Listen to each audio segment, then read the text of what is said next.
রাশিয়ার সম্পদ জব্দের জের ইউরোতে রাখা রিজার্ভ কমেছে দেশে দেশে। বিশ্বের বিভিন্ন দেশে বৈদেশিক মুদ্রার রিজার্ভে ইউরোর অংশীদারিত্ব গত বছরে কমেছে। জব্দ করা রাশিয়ার সম্পদ ইউক্রেনের জন্য খরচ করা হতে পারে এমন উদ্বেগের মধ্যে ইউরোর উপর আস্থা কমে যাওয়া এই ঘটনা ঘটল। এটা প্রমাণ করছে যে ইউরোপের এই একক মুদ্রার ব্যাপারে ধীরে ধীরে উদ্বেগ বাড়ছে।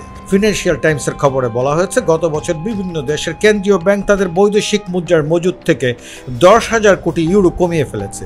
এই সপ্তাহে প্রকাশিত ইউরোপীয় কেন্দ্রীয় ব্যাংকের হিসাব প্রতিবেদনে বলা হয়েছে, আগের বছরের তুলনায় রিজার্ভের ইউরোর অংশীদারিত্ব 5% কমেছে। এর ফলে বিশ্বব্যাপী রিজার্ভে ইউরোর অংশীদারিত্ব দাঁড়িয়েছে 20%, যা গত 3 বছরের মধ্যে সর্বনিম্ন। ইসিবি জানিয়েছে, সম্প্রতি সুইজারল্যান্ড ও জাপান ইউরো ভিত্তিক কিছু সম্পদ বিক্রি করেছে।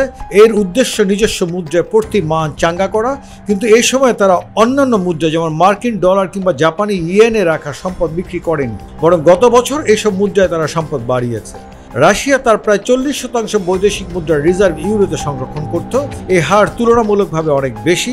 ইসিবি জানিয়েছে, বিশ্বজুড়ে ইউরোতে যত রিজার্ভ সংরক্ষণ করা হয়েছে তার 8%ই ছিল রাশিয়ার মালিকানা। 2022 সালে ইউক্রেনে পূর্ণ সামরিক অভিযান শুরু করার পর রাশিয়ার 30,000 কোটি ডলারের বৈদেশিক মুদ্রার রিজার্ভ আন্তর্জাতিক নিষেধাজ্ঞার আওতায় জব্দ করা হয়। পশ্চিমা দেশের জোট G7 এর নেতারা এখন আলোচনা করছেন কিভাবে এই অর্থ ইউক্রেনের সাহায্যে ব্যবহার করা যায়। রাশিয়ার রিজার্ভের বড় অংশই ইউরোতে রাখা ছিল, তবে ইসিবি মনে করছে রাশিয়ার সঙ্গে চলমান উত্তেজনা ইউরোর উপর প্রভাব ফেলতে পারে। ইউরোপের এই কেন্দ্রীয় ব্যাংক বলছে, নিষেধাজ্ঞা সংক্রান্ত পদক্ষেপ সম্ভবত ভবিষ্যতে বৈদেশিক মুদ্রার অংশীদারিত্বে ইউরোর অবস্থানে প্রভাব রাখবে। দিন দুয়েক আগে ফিনান্সিয়াল টাইমসে প্রকাশিত এক চিঠিতে বিভিন্ন দেশের পার্লামেন্টের বৈদেশিক ও ইউরোপীয় কমিটির প্রতিনিধিরা বিদেশে রাখা রাশিয়ার সব সম্পদ জব্দ করার জন্য বিশ্বের নেতাদের প্রতি আহ্বান জানান।